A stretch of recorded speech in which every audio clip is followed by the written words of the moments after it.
Bismillah, alhamdulillah, wassalatu wassalamu ala rasulillah wa ala alihi wa ashabihi wa man ittaba'al huda.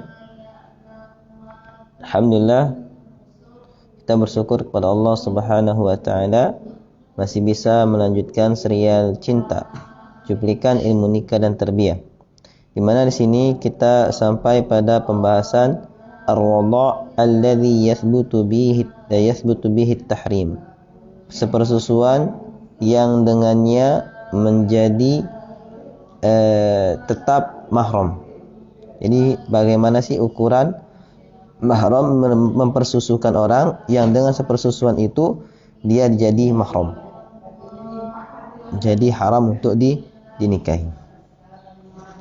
Dari Aisyah radhiyallahu anha, dia berkata, qala Rasulullah sallallahu alaihi wasallam, la tahrumul missata wal missatan. Hadis sahih riwayat Imam Muslim, Tirmizi dan lainnya.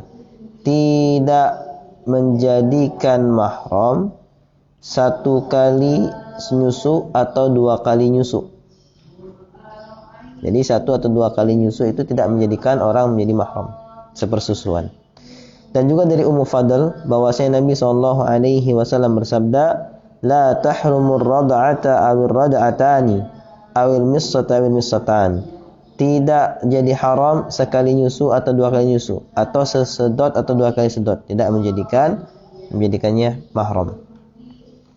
Kemudian Aisyah radhiyallahu anha berkata, kana fima anzala minal Qur'an ashra radha'atin ma'lumatin yahrumna thumma nusikhna bi khamsi ma'lumatin fatuwfiya Rasulullah sallallahu alaihi wasallam wa hunna fima yaqra'u minal Qur'an.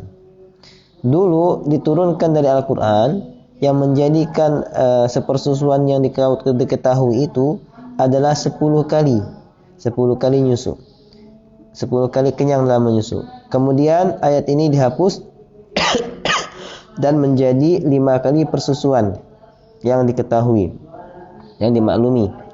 Maka inilah yang setelah Nabi SAW wafat, inilah yang tetap. Sehingga inilah yang menjadikan dalil bahwasanya menyusui anak sehingga menjadi mahram syaratnya adalah 5 kali nyusu yang maklum, yaitu yang kenyang. Dan juga syarat berikutnya, jadi syarat yang pertama adalah 5 kali nyusu sampai kenyang. Nyusu lepas, ini syarat yang pertama. Syarat yang kedua, wa yushtaratu an yakuna ar-radha' fil haulain.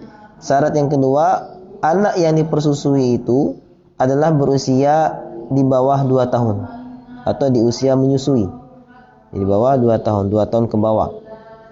Ini berdasarkan firman Allah Subhanahu wa taala dalam Quran surat Al-Baqarah ayat 233, wal walidatu yurdi'na auladahunna haulaini kamilaini liman arada ay yutimma ar-radha'ah.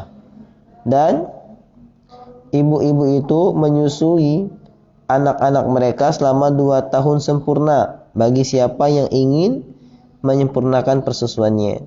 Nah, jadi kalau minum susu ASI dari seseorang yang mana anak yang meminum ini masih di usia menyusui 2 tahun ke bawah dan 5 kali kenyang, maka dia baru dinyatakan mahram sepersusuan.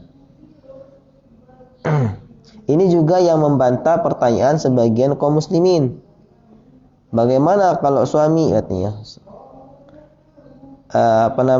misalnya terminum susu istrinya, maka ini dikatakan tidak, karena dia bukan di usia menyusui. Wa an Ummu Salamah qalat, Ummu Salamah berkata, qala Rasulullah sallallahu alaihi wasallam, la yahrumu minar ridha' illa ma fataqal am'a fi thadyi wa kana qabla al-fitam.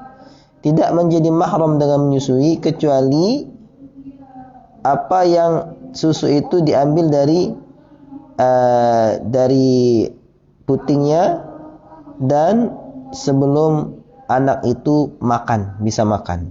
Nah, jadi intinya itulah diantara syarat utama kapan jadi mahram persusuan, yaitu diminum atau menyusui di bawah 2 tahun dan 5 kali kenyang. Dan 5 kali sampai si bayi itu melepas persusuannya karena kenyang, barulah dianggap sepersusuan. Kalau tidak, maka tidak dianggap sepersusuan. Wallahu taala alam. Subhanakallahumma wa bihamdika asyhadu an la ilaha illa anta astaghfiruka wa atubu ilaik.